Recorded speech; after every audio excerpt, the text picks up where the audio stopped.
பச்சைப்பயிரை வச்சு ஒரு சூப்பரான டேஸ்ட்டான ஒரு கிரேவி செய்யலாமா? அதுக்கு ஒரு 100 கிராம் பச்சைப்பயிரை நல்லா கழுவிட்டு சுடுதண்ணியில் ஊற்றி மூடி வச்சுக்கிங்க. ஒரு 1.5 மணி நேரத்தில் நல்லா ஊறிடும்.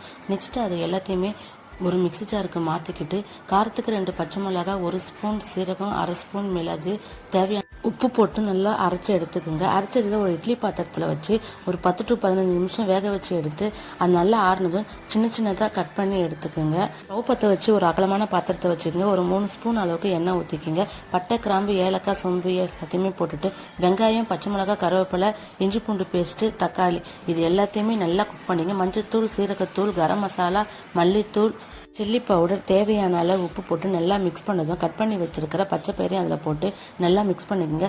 ஊற வச்ச தண்ணியிலேயே கொஞ்சமாக தண்ணியை ஊற்றி ஒரு 2 to 3 நிமிஷத்துக்கு மூடி போட்டு வச்சுக்கோங்க. நல்லா குக் ஆகிடும். அதுக்கப்புறம் ஃபைனலாக கொஞ்சமாக பெப்பர் பொடி, ஆப் பண்ண கொத்தமல்லியும் போட்டு ஒரு பெரட்டு பெரட்டிங்க. அவ்வளோதான், சூப்பரான டேஸ்டான பச்சைப்பயிறு கிரேவி ரெடி.